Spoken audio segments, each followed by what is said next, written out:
사도행전 9장 32절에서 43절 우리 다 함께 한 목소리로 읽어보도록 하겠습니다. 시작.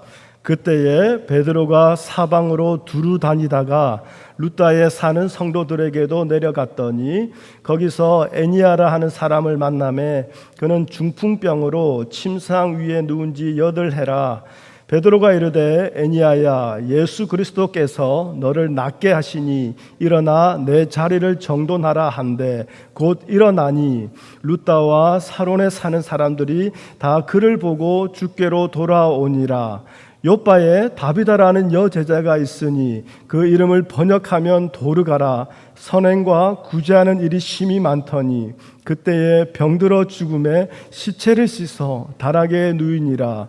루다가 요바에서 가까운지라 제자들이 베드로가 거기 있음을 듣고 두 사람을 보내어 지체 말고 와 달라고 간청하여 베드로가 일어나 그들과 함께 가서 이르매 그들이 데리고 다락방에 올라가니 모든 과부가 베드로 곁에 서서 울며 도르가가 그들과 함께 있을 때에 지은 속옷과 겉옷을 다 내 보이거늘 베드로가 사람을 다 보내고 무릎을 꿇고 기도하고 돌이켜 시체를 향하여 이르되 다비다야 일어나라 하니 그가 눈을 떠 베드로를 보고 일어나 앉는지라.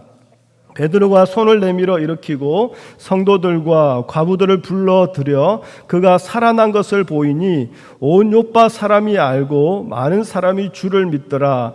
베드로가 요빠에 여러 날 있어 시몬이라 하는 무두장이의 집에서 머무니라. 아멘. 하나님 감사합니다. 오늘도 주의 말씀을 듣고자 주님 앞에 나왔습니다. 우리의 마음을 주님 뒤집어 주시옵소서. 우리의 마음을 엎어 주시옵소서. 이 마음에 뿌려진 씨앗이 인내하고 인내하여 30배, 60배, 100배의 결실을 맺도록 축복하여 주시옵소서. 예수님의 이름으로 기도합니다. 아멘. 오늘 우리가 읽은 본문에는 두 가지 놀라운 기적의 사건이 있습니다. 베드로가 예수님을 증거하기 위해서 말씀을 보니까 사방으로 다니다가 루다에 사는 성도들에게 내려갔다고 합니다. 근데 거기에 중풍병으로 침상에 누워 8년 동안 움직이지 못하는 에니아라는 그 형제가 있는데 베드로가 예수의 이름으로 고쳐 일어나게 합니다. 그리고 난 뒤에 두 번째 36절부터 보면 루다와 가까운 요바에 다비다라는 여제자가 있습니다. 근데 그 다비다도 또한 병들어 죽게 되었다고 하죠. 그런데 마침 그 요바에서 가까운 그 루다에 베드로가 있는 것을 알고 제자들을 보내어 베드로를 속히 부릅니다. 그래서 요바에 도착한 베드로는 그 다비다가 누워져 있는 그 시체가 누워져 있는 다락방에 올라가 무릎 꿇고 기도하고 난 뒤에 그를 향하여 일어나라 명령하죠. 이에 다비다가 눈을 뜹니다. 베드로를 보고 일어나 앉게 되는 놀라운 사건이 오늘 본문에 기록되어져 있습니다. 여러분 어떻습니까? 저는 이 본문을 읽으면서 제 눈에 가장 먼저 들어온 사람은 바로 베드로였어요. 멋진 거예요.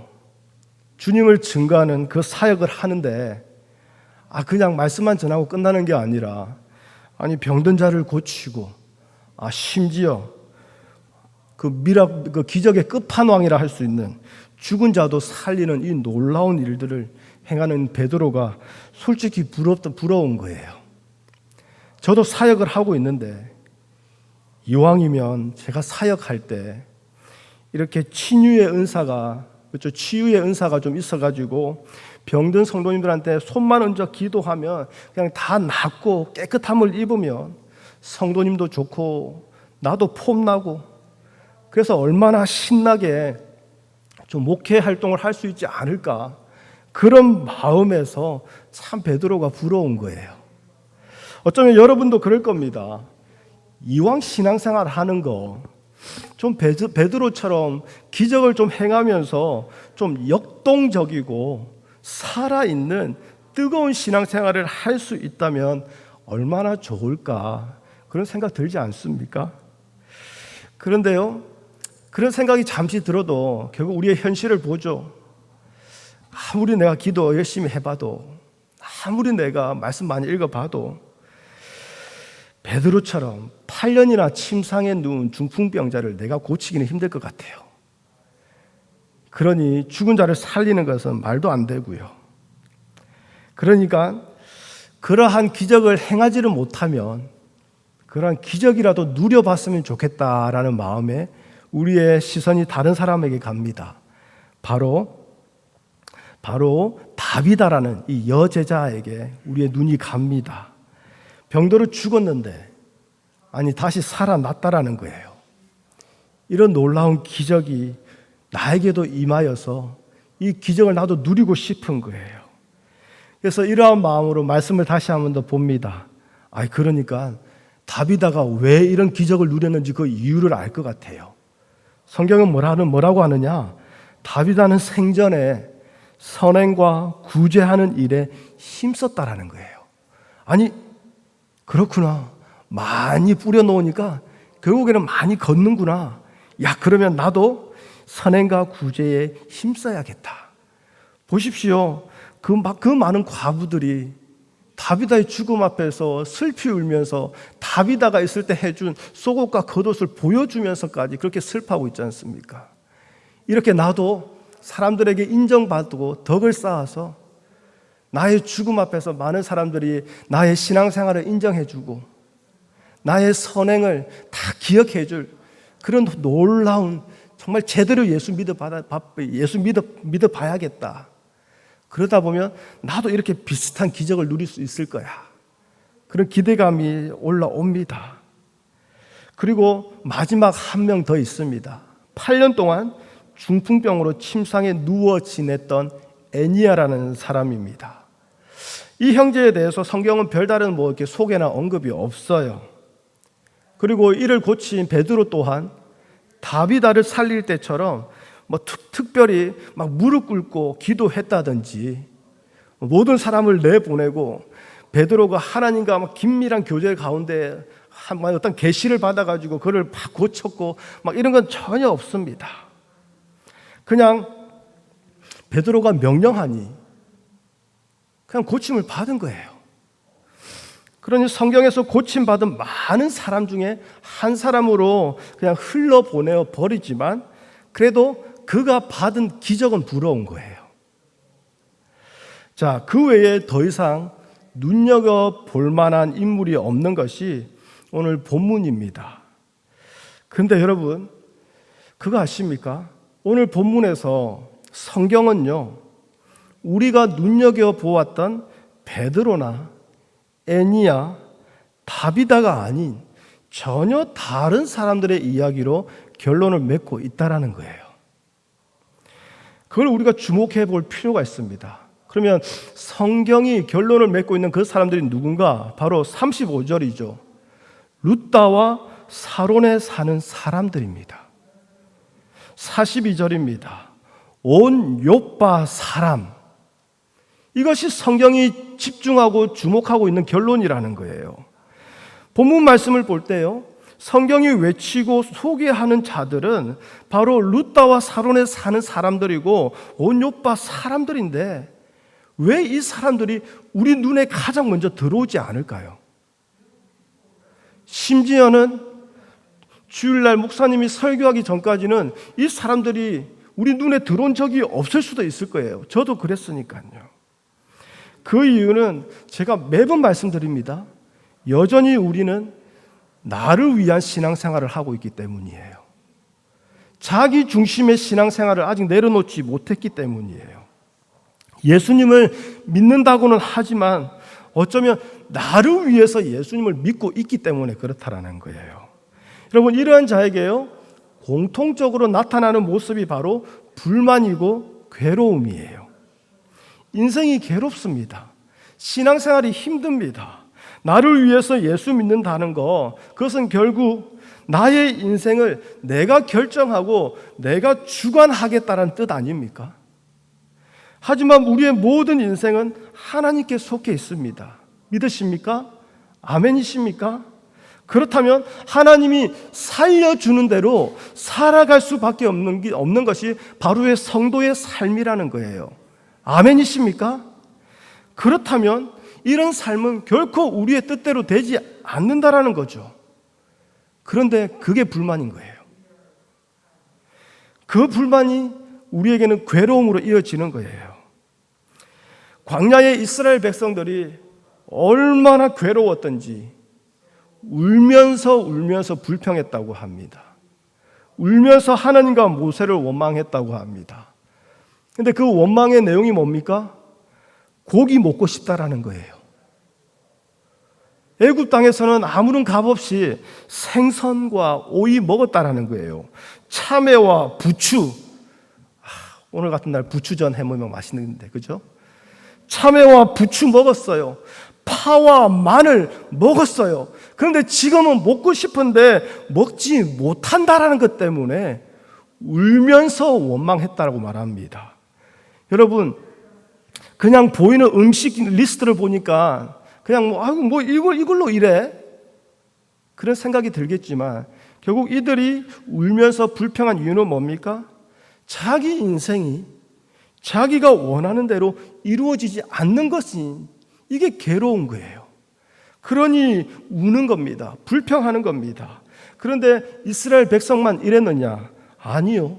모세도 똑같이 하고 있어요. 여러분 성경을 한번 찾아보시겠습니다. 민수기 11장 10절에서 15절입니다.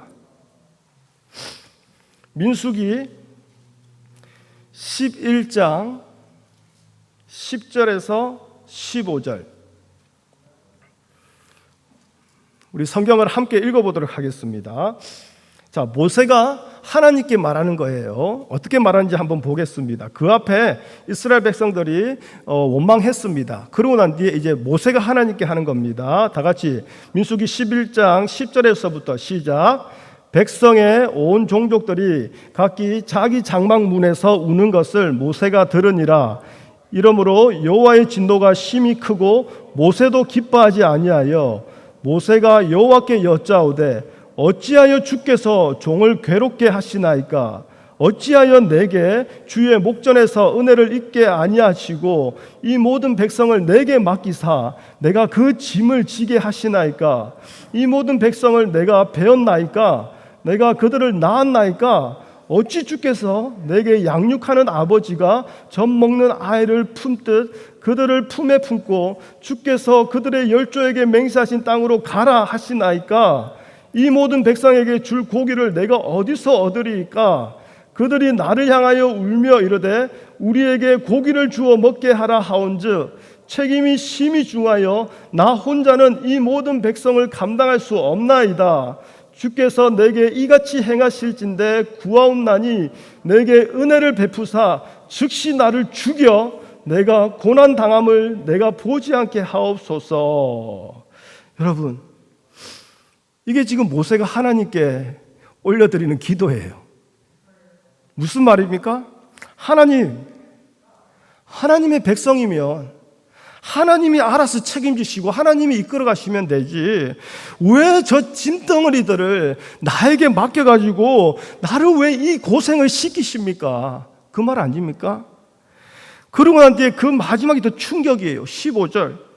계속 하나님 저한테 이렇게 할 거면요, 차라리 나를 죽여주십시오. 내가 여기서 죽는 게 낫겠어요. 그게 하나님이 나에게 베푸시는 은혜입니다. 여러분, 이게 모세의 기도였어요. 이스라엘 백성하고 다를 거 하나도 없지 않습니까? 하나님께 이렇게 모세가 불평을 올려드립니다. 지금 모세의 모습은 어떻습니까? 자기 자신만을 생각하고 있어요. 그렇죠? 왜 하나님께서 모세를 부르시고 지금 살아가게 하시는지 그 이유를 모르고 있다라는 거예요. 그러니 하나님께서 모세에게 보내시고 붙여주신 이 이스라엘이 이게 뭐예요? 짐덩어리인 거예요. 골칫덩어리인 거예요. 싫은 거예요. 보기도 만나기도 싫은 거예요. 쉽게 말하면 나 하나 예수 잘 믿고 천국 가면 되는데 내가 왜 굳이 저 지체 때문에, 저 성도 때문에, 저 배우자 때문에, 저 자식 때문에 하나님 내가 이 마음고생, 몸고생 해야 됩니까? 그거예요. 하나님이 모세를 지도자로 내세우신 것은 단지 모세의 힘을 통해서 이스라엘을 약속의 땅으로 인도하기 위함이 전부가 아니라는 거예요. 하나님은 모세를 통해서 이스라엘 백성들에게 하나님이 그들과 함께 하시며 인도하고 계시는 하나님의 긍휼하심과 은혜를 보여주고자 하신 것이지요. 그러면 한 가지 궁금해집니다. 그러면 모세는 뭡니까? 모세는 그렇게 사용당하고 끝납니까? 모세에게 유익은 뭐냐 이거예요. 모세는요, 그토록 하나님께 원망하며 울기까지 불평하는 그런 백성들도 끊임없이 사랑하시고 붙드시고 인도하시는 하나님의 사랑을 제일 먼저 가장 가까운 데서 느낄 수 있었던 거예요. 이게 모세에게 주어진 축복 아닙니까? 여러분, 이 백성들은요, 하나님만 원망한 게 아니라 모세도 원망했어요. 근데 이 모세는 누굽니까? 자신들을 위해서 가장 먼저 앞서서 그 모든 위험의 순간들을 제일 먼저 헤쳐나가고 모든 것을 해결해 주면서 그들을 계속 밤낮으로 섬겨주는 그런 귀한 종 아닙니까? 주의 종 모세 아닙니까? 그런데 이런 모세도 원망하고 있는 사람이에요. 그러니 모세의 심정이 이해돼요. 예뻐 보이겠습니까? 어떤 목사님이 그렇게 얘기하더라고요. 주의 종 목사는 단 한 명의 씨라는 성도도 없다. 대신 좋아하고 더 좋아하는 성도가 있을 뿐이다. 이건 그냥 애둘러 표현한 거죠. 이쁘지 않은데 하나님의 사랑으로 사랑하려고 애쓰고 힘쓰는 거죠. 이건 여러분도 마찬가지 아닙니까? 어떤 성도는 유난히 예뻐요. 어떤 성도는 주는 것 없이 미워요. 그렇지 않습니까? 그런데 그를 위해서 내가 기도해야 되고 그를 위해서 내가 더 섬겨야 된다면 너무나 괴롭지 않겠습니까? 그런데 하나님은 그자나 니나 똑같다라는 거예요. 고기 못 먹어서 불평하는 그 이스라엘 백성 뭡니까? 자기 중심으로 하나님 바라보는 그 이스라엘 백성, 그리고 하나님께 맡겨진 그 하나님의 백성마저도 이해하지 못하고 자기 중심으로 모든 것을 이해하며 하나님께 불평하는 그 모세, 둘 다 똑같다라는 거예요. 그런데 하나님은 똑같은 그 둘이를 하나님은 여전히 사랑하시고 붙들고 계신다라는 거예요. 그러면 모세는 백성들을 통해서 그렇구나, 하나님이 이런 백성들을 여전히 붙들고 사랑하시는구나, 그걸 보고 깨닫는 거고, 백성들은 모세를 보면서 우리랑 딱히 다를 바 없는 똑같은 우리인데도 하나님은 모세를 여전히 품으시고 사랑하시는구나, 서로가 서로를 보면서 하나님의 사랑을 깨달을 수 있어야 된다는 거죠. 그런데요, 이들은 전혀 그러지 않습니다. 이러한 하나님의 뜻을 모르니 백성들도 모세도 똑같이 자기만을 생각하며 하나님께 원망을 하는 겁니다. 자, 다시 오늘 우리가 읽은 사도행전 본문으로 돌아가 보겠습니다. 자, 성경은요, 기적을 행하는 베드로 또는 그 기적의 수혜자 애니와와 다비다를 기적의 결론으로 말하고 있지 않다라는 거예요. 기적의 결론은 사람들이 주께로 돌아왔다라는 것이고 사람들이 주를 믿었다라는 거예요. 그렇지 않습니까? 그렇다면 본문의 기적을 다른 시각으로 볼 수 있게 됩니다. 하나님은요, 기적을 행할 만큼 뛰어난 베드로의 영성이나 믿음의 수준을 보여주면서 우리에게 너희도 이렇게 기적을 행할 정도로 더욱 믿음의 사람이 되도록 노력해라, 그게 결론이 아니라는 거예요. 또는 애니야와 다비다를 고치고 살려줬더니 그들의 믿음이 더 좋아져서 하나님과 교회를 위해 평생 헌신하며 살았더라는 그 해피 엔딩을 위해서 이 기적을 베풀었던 게 아니라는 거예요. 오직 룻다와 욥바의 사람들을 주께로 인도하기 위해 병든 자와 죽은 자를 사용하신 것이고 베드로를 보내어 기적을 있게 하셨다라는 거예요. 그렇다면요, 이 시점에서 우리의 신앙생활을 다시 점검해 볼 필요가 있습니다. 나를 위해 예수 믿는 것, 다시 말하면 이 땅에서 복받아 누리며 잘 살다가 죽어서도 천국 가는 것이 예수 믿는 목적이라면, 여러분 직접적으로 단도직입적으로 말씀드릴게요. 예수 믿는 거 아니에요. 정말입니다. 예수 믿는 거 아니에요. 예수님, 하나님이라고 불리는 나라는 것을 우상으로 섬기고 있는, 우상을 섬기는 종교 생활을 하고 있는 거예요. 그러니 예수님을 섬기지만 우상을 섬기는 자들하고 똑같은 목적 아닙니까? 예수 믿어 내가 편하고 싶다라는 거 아닙니까? 예수 믿어 내가 복 받고 싶다라는 거 아닙니까? 예수 믿어 내가 더 잘 되고 싶다라는 거, 그게 목적 아닙니까? 그러니 기도할 때마다 고난은 어떻게든 피할 수 있는 대로 다 피하기 위해서 다 기도하고 있습니다. 신앙생활도 적당한 선에서 내가 조절합니다. 이때 셀프 컨트롤 얼마나 잘하는지, 다른 사람 뒷담화 까고 막 그냥 다른 사람 욕할 때는 셀프 컨트롤 하나도 못하면서, 신앙생활은 그렇게 셀프 컨트롤 자제하면서, 그렇죠? 예수 믿는다라는 것, 그것만 지켜지는 그 정도만 내가 적당히 조절해서 잘합니다. 그러니 다른 지체의 신앙이 어떤지, 다른 지체가 무엇으로 인하여 힘들어하고 아파하며 하나님 앞에조차 나오지 못하는지, 거기에 관심은 없어요. 그저 내가 잘 되고 내가 편하면 그만인 겁니다. 여러분, 베드로전서 2장 9절에 보면요, 우리 말씀을 보여주시겠어요? 하나님은 베드로전서 2장 9절입니다. 우리를 이렇게 말씀해 주십니다. 파워포인트 말씀을 보여주시겠어요? 네, 베드로전서 2장 9절입니다. 이렇게 말씀하시죠. 너희는 뭐라고요?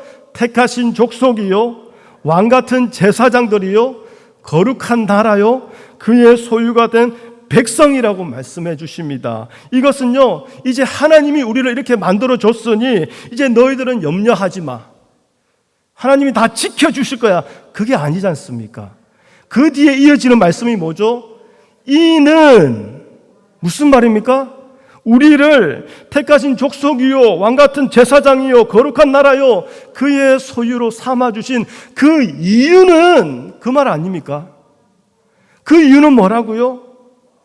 너희를 어두운 데서 불러내요, 그의 기이한 빛에 들어가게 하신 이 누굽니까? 예수 그리스도, 그분의 아름다운 덕을 선포하게 하시기 위해서 우리를 그렇게 세워주셨다라는 거예요. 예수 믿음으로 이제 우리는 하나님의 소유가 되었어. 왕같은 제사장이야. 이제는 이 땅에서 평안과 형통을 누리자. 그게 아니라 우리를 택하여 하나님의 소유, 왕같은 제사장으로 세우신 것은 예수 그리스도의 아름다운 덕을 선포하기 위함이라는 거예요. 다른 말씀을 볼까요? 에베소서 5장에서 7절입니다. 허물로 죽은 우리를 예수 그리스도와 함께 살리셨습니다. 너희는 은혜로 구원을 받은 것이라. 그러고 난 뒤에 뭐라고 합니까? 또 함께 일으키사 그리스도 예수 안에서 함께 하늘에 앉혀주셨어요. 그 다음에 뭡니까? 7절, 이는, 그 이유는, 그 목적은 so that, 그렇지 않습니까? 그리스도 예수 안에서 우리에게 자비하심으로써 그 은혜의 지극히 풍성함을 오는 여러 세대에 나타내려 하심이라. 여러분, 이게 예수 믿는 거예요. 나 혼자 예수 잘 믿다가 죽어서 천국 가는 거, 예수 믿는 거 아니에요. 예수 사용하는 거죠. 더 이상 예수님을 믿는 거요, 주일날 예배 드린 것으로 끝날 수 없다라는 거예요. 예수 믿는다라는 거, 예수 믿고 따르는 그 성도의 삶이 교회 봉사 몇 가지로 충분하다라고 말할 수 없다라는 거예요. 오해하지 마십시오. 주일 예배만 나오는 거, 그거 잘못되었습니다.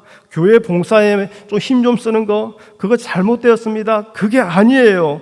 예수 믿는다라는 것을 주일날 예배 한번 드리는 것으로, 교회 봉사 몇 가지 했다라는 것으로 충분하다, 끝났다라고 생각하는 그것이 잘못되었다라는 거예요.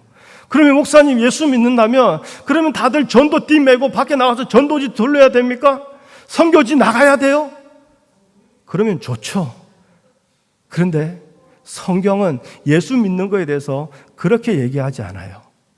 여러분 골로새서 3장에 가보면요, 아시겠지만 골로새서 3장 1절에 보면 그리스도와 함께 다시 살리심을 받은 자에 대해서 얘기하고 있어요.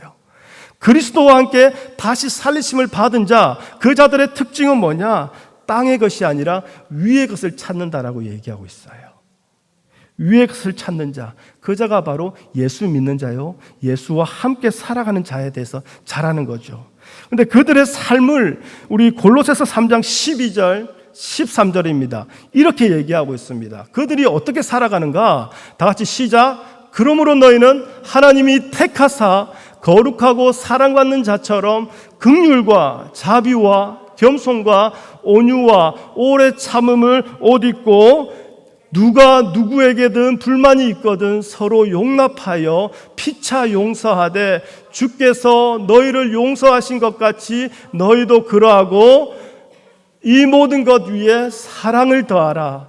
이는 온전하게 매는 띠니라. 여러분 골로새서 3장 12절, 13절, 14절에 나와 있는 그 모든 단어들 하나하나를 다시 한번 더 보십시오. 모두가 뭡니까? 지체와의 관계에서 할 수 있는 것들이에요. 나 혼자서 할 수 있는 게 아무것도 없어요. 골로새서 3장 12절에서 14절 집에 가서 다시 한번 더 묵상해 보십시오. 그 모든 것들 뭡니까? 지체와의 관계에서 보여지는 것들이라는 거예요. 긍휼과 자비와 겸손과 온유와 오래 참음, 용납하고 용서하고 사랑하는 것. 그러니 사도 바울은 골로새서 3장 12절 13절 이 말씀을 하고 난 뒤에 18절부터 무엇을 말하는가? 아내와 남편의 관계를 말해요. 부모와 자녀의 관계를 말해요. 종과 주인의 관계를 말합니다. 그러면 예수 믿는다는 것은 뭡니까? 나 혼자 잘 믿고 잘 살아서 천국 가는 것으로 내가 예수 잘 믿었다, 그게 드러나는 것이 아니라 지금 하나님이 우리에게 보내시고 붙여주신 그 지체, 매일 만나고 매일 얘기하며 매일 대하며 살아가는 그 모든 관계에서 내가 예수 믿는 것이 드러난다라는 거예요. 그것을 사도 바울은 골로새서 3장 23절에 이렇게 얘기합니다. 무슨 일을 하든지 마음을 다하여 주께 하듯 하고 사람에게 하듯 하지 말라. 무슨 일을 하든지 무슨 선택을 하든지 땅의 것이 아니요, 나의 것이 아니요, 나의 즐거움이 아니요, 예수님을 선택하라, 그거 아닙니까? 내가 선택하고 행하는 그 일로 인해서 예수님의 아름다운 덕이 나의 배우자에게, 나의 자녀에게, 나의 직장의 동료와 친구들에게 보여지고 있는지 한 번만 더 생각해 보자라는 거예요. 제가요 한국에 있을 때 고등학교 3학년이 되었습니다. 고3이 되니까요 교회에서 자동적으로 모든 일을 다 열애시켜줘요. 찬양팀 드럼 치고 있었거든요. 교회 예배인도 하고 있었거든요. 목사 아들이니까 다 했습니다. 학생회 회장하고 있었습니다. 근데 고3 되니까 강도사님이 불러요. 석진아, 이제 너 고3인데 이제 학생회 회장도 그만하고 찬양팀도 그만해야 되지 않겠니? 왜 그런 말을 저한테 할까요? 고3이면 이제 공부해야지, 대학 가야지, 그거 아닙니까? 그거는 저한테만 일어난 일이 아니라 지금 한국의 많은 고3들에게 그대로 일어나고 있는 일들입니다. 부모들이 그렇게 교회에 프레셔를 줍니다. 교회도 고3 아이들을 일시키는 걸 부담스러워합니다. 공부해야지. 새벽기도 나오지 마. 금요기도 나오지 마. 학원 가. 모든 선택이 무엇입니까? 예수가 아니라 너 대학 가는 거, 너 이 땅에서 성공하는 거, 그러고 난 뒤에 나중에 대학교 가서 예수 잘 믿으면 돼. 고3 1년 내내 배운 것은 나의 공부를 위해서라면, 나의 성공을 위해서라면 예배 조금 빠져도 괜찮고 교회 일 덜 해도 괜찮아. 이거 1년 내내 배운 아들이 갑자기 대학교 가면 그렇습니다 주님, 나는 이제 하나님을 위해 살겠습니다 헌신하면 나올까요? 그들이 주변으로부터 배운 것은 나의 대학을 위해서라면, 나의 성공을 위해서라면 하나님 잠시 내려놔도 돼. 딱 1년이잖아. 그거 배운 아들이 대학 간다고 달라질까요? 그러면서 부모님들이 컴플레인 합니다. 목사님, 우리 교회 유스 전도사님 왜 우리 아이 이렇게 성령으로 이렇게 변화시켜주지 않아요? 왜 방언밖에 안 해줘요? 죄송해요. 지가 잘하지. 아이들에게 보여준 모든 선택의 모습은 예수가 아니라 세상이었고, 예수가 아니라 나의 기쁨이었고, 예수가 아니라 나의 평안이었고, 예수가 아니라 나의 성공이었는데 이제는 예수를 선택하라고 가르치니 그게 됩니까? 여러분, 무엇을 선택하고 계십니까? 이건 자녀의 문제에서뿐만 아니에요. 배우자의 문제에 있어서도, 성도의 지체의 모든 관계의 문제에 있어서도 내가 선택하는 그 선택 하나가 우리 지체에게 어떠한 것을 보여주고 있냐 이 말이에요. 주일날 예배 10시에 드립니다. 시간에 맞춰 나오시는 거 힘드시죠? 그런데요, 자녀들 손잡고요, 아니면 주변의 지체도 손잡고요, 5분 10분만 먼저 나와서 매주일 가장 먼저 교회 와서 기도 함께 해보십시오. 그 자녀들이 무엇을 배우겠습니까? 그렇구나, 주일날 아침 그 지체들이 무엇을 배우겠습니까? 오늘 하나님께 예배하는 날이구나. 교회 와서 우리의 마음을 먼저 하나님께 드리고 준비하는 이 순간 그들은 예수님을 배우지 않겠습니까? 신앙을 배우지 않겠습니까? 여러분, 예수 믿는 거요, 나 혼자 잘 믿어서 천국 가는 거 그거 전부 아니에요. 오늘 사도행전 본문에서 우리의 관심은 더 이상 놀라운 기적을 행하는 베드로나 그 기적의 수혜자들 애니아와 다비다, 또는 그 기적 자체가 아니라 그 기적으로 인해서 예수님을 믿고 예수님께 돌아오는 지체에게 향하게 되어야 된다는 거예요. 그런데 한 가지 주목해야 될 것이 있어요. 그게 뭡니까? 예수님을 믿고 예수님께 돌아오게 하시기 위해서 하나님은 어떻게 합니까? 애니아라는 그 형제를 8년 동안 중풍병으로 침상에 누워 지내게 했던 거예요. 다른 지체들을 하나님께로 마음을 돌리게 하기 위해서 열심으로 선행과 구제에 힘썼던 그 다비아는 병들어 죽게 만드셨다라는 거예요. 나를 보지 않고 위의 것, 예수님, 하나님을 바라본다라는 것, 예수님을 믿는다라는 것, 결국 무엇입니까? 나를 고통과 고난 속으로 하나님께서 밀어 넣으시더라도 이를 통해서 다른 지체의 마음을 하나님께로 인도하기 위한 것이라면 주님 감사합니다, 이거라는 거예요. 그러니 그 고통과 고난 속에서도 사자굴 속에 던져질지라도 임마누엘 함께 하시는 하나님, 세상 끝날까지 내가 너희를 붙들겠노라고 나를 붙잡아 주시는 그 하나님으로 인하여 항상 기뻐하고 감사할 수 있는 것, 이게 바로 예수 믿는 거 아닙니까? 우리의 관심을 기적을 행하는 사람에게 또는 그 기적 자체에 두지 말라라는 거예요. 그렇게 되면 하나님이 우리 인생에서 간섭하시는 일들과 여러 가지 부딪히고 충돌하는 그 사건 속에서 우리는 하나님 왜 나에게 이러세요? 그 불평과 낙심으로 괴로울 수밖에 없게 돼요.